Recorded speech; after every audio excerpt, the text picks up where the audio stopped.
Hello everybody. If you want to see all the stories content in full, please go to www.steveuk.blog. Thank you. Short story 801, The Clockmaker's Promise. Intermediate. Marta worked in a small shop that sold clocks of every kind. There were tall clocks that stood on the floor, round clocks with bright faces, and tiny travel clocks that could fit in a pocket. Every morning, she opened the door, turned the sign to open, and listened to the soft ticking around her. It felt like a quiet conversation. One day, an old man came in carrying a small box. He placed it on the counter and said, "Can you fix this clock, please? It has stopped, and it is very important to me." Marta opened the box carefully. Inside was a delicate silver clock, no bigger than her hand. Its hands were frozen at 4:10. "I can try," she said, "but it may take some time." The old man nodded. "Time is exactly what I do not have much of," he said with a gentle smile. "I will come back tomorrow." After he left, Marta examined the clock. The back was tightly closed, but she managed to open it with a small tool. Inside, the gears were fine and detailed, but one tiny spring was broken. She searched her drawers for a matching spring, but she could not find one. "I will have to make it," she said to herself. All afternoon she worked carefully, shaping a thin piece of metal. Her hands were steady and her eyes were focused. As the light outside began to fade, she placed the new spring inside the clock and closed the back. She held her breath and turned the small key. Tick, tick, tick. The clock began to move again. Marta smiled. She placed the clock back in its box. "I will give it to him tomorrow," she said. The next morning the old man did not come. Marta waited all day, but the door did not open. On the second day, she waited again. On the third day, she began to worry. She asked the people in nearby shops if they had seen the old man, but no one knew him. "He must be from another part of town," someone said. Marta looked at the small clock. It was working perfectly, but it felt strange to keep it. On the fourth day, she decided to find him. She closed the shop early and walked through the busy streets, carrying the wooden box. She described the old man to everyone she met, but no one recognized him. At last, she stopped at a small cafe. An elderly woman behind the counter listened carefully. "Yes," the woman said slowly, "I think I know who you mean. He used to come here often, but I have not seen him for a few days." "Do you know where he lives?" Marta asked. The woman shook her head. "No, but I know someone who might." She pointed to a man sitting by the window. Marta walked over and explained the situation. The man nodded. "I believe he lives near the river," he said. "There is a row of small flats there." Marta thanked him and hurried to the river. The sky was turning orange as the sun went down. She found the row of flats and knocked on several doors. At one door, a young woman opened it. "Yes?" she said. Marta described the old man and showed her the box. The young woman's expression changed. "That is my grandfather," she said quietly. "He is very ill." Marta felt a sudden weight in her chest. "May I see him?" she asked. The young woman nodded and led her inside. The old man was lying in a bed near the window.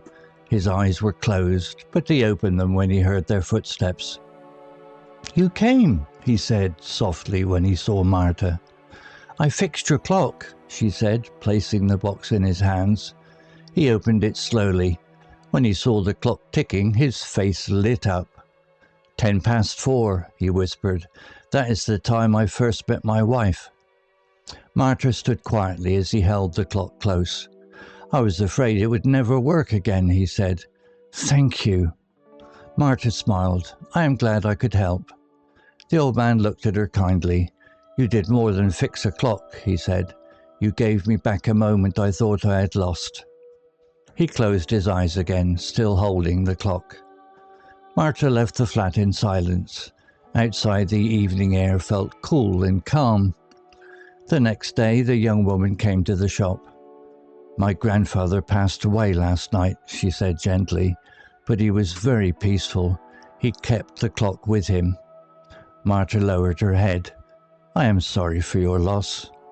The young woman placed something on the counter. It was a small wooden box. "He wanted you to have it," she said.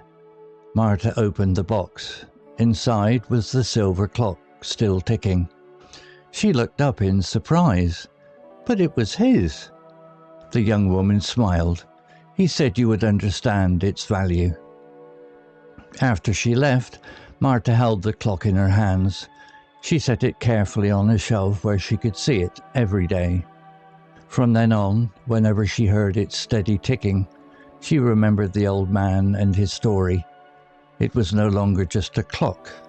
It was a promise that even small moments can last forever, if someone cares enough to keep them alive.